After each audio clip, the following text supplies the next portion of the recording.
Okay, this next question is pretty important. So let's have a look.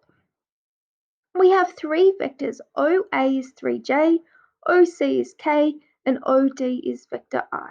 They're going to form the basis of a rectangular prism. Let's sketch. OA, well, that's in the horizontal direction. The y direction is just 3j. OC equals k. Remember, k is the vertical component. So that's going to go up from O directly to C, and it's just 1 unit in length because we really have 1k here. OD, that equals I, so that's going to come forward towards us in our kind of X direction for 3D. And it is also just 1 unit in length.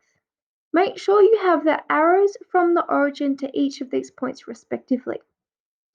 Then we're going to link things up to create a rectangular prism. We'll have O, A, B, and C.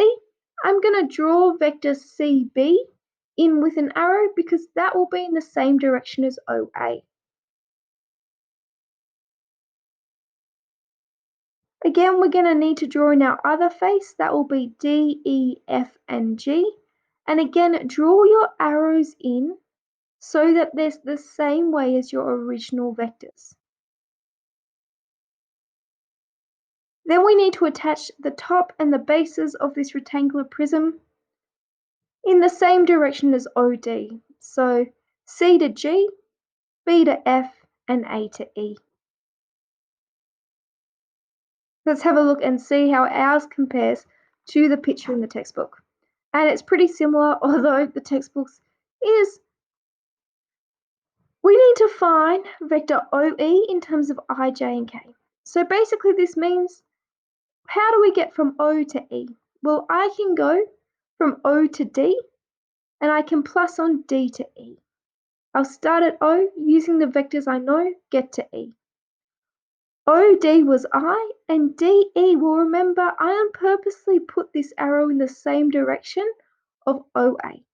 Because OA and DE are the same length and the same direction, they are equal vectors. So DE is the vector 3j. And we're done. Part 2, we need to find OF, so find your part from O to that top diagonal corner F. Now recall we already have OE, so maybe we can use that. I think I'm going to take the path, the little shortcut we've created, OE plus vector EF. A lot less work than going a longer way round. We know OE is I plus 3j. EF, well that is going to be the same length and same direction as OC, it just starts in a different point. That's vector K. Lastly, we have GF, so that's along the top here.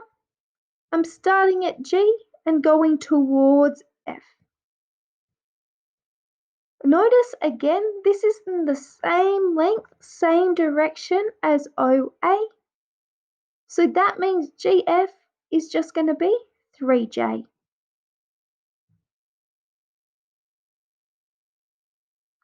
Okay, let's step this up just a little bit. Part C.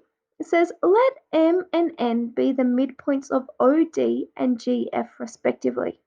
We've got to find vector MN and its length.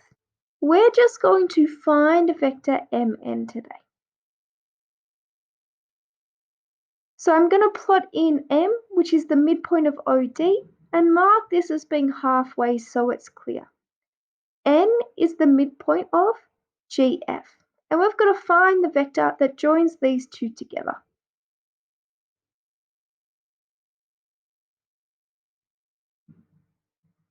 To start at M and get to N, you can choose any path you like. I'm going to use what we found in part B of the question.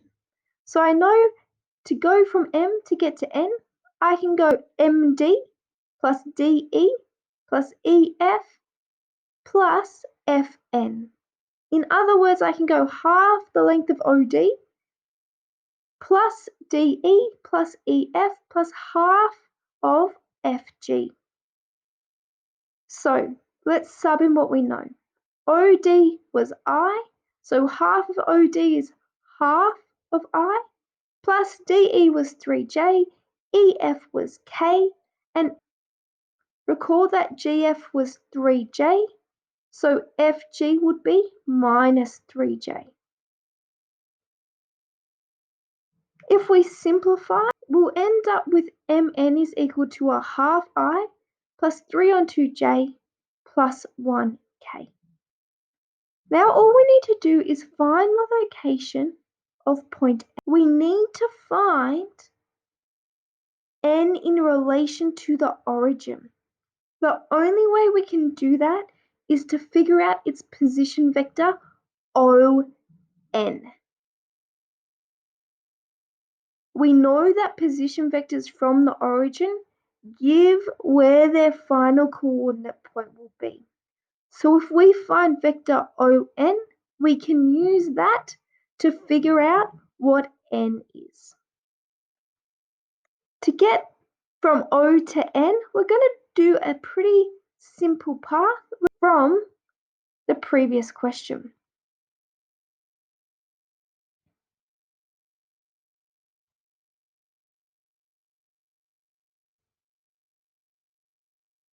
I'm really trying to figure out OM plus MN, the vector I had before.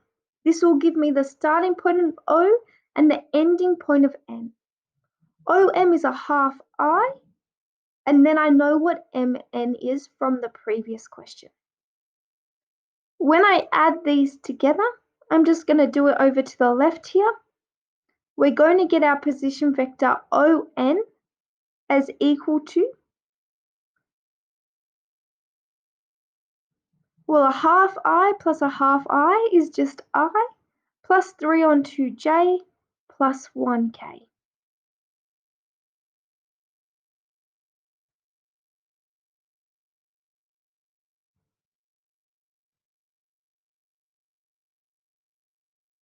Now, this is how we figure out what the coordinate point of N is. We can use our A, B, and C components here. So N is at the point 1, 3 on 2, 1 with respect to the origin, and that is our coordinate point. The message with that part of the question is, if you ever need to find the location of a coordinate point using vectors, you need to find the vector from the origin to that point. It must be a position vector. Beauty begins the moment you decide to be yourself. And that moment is obviously right now.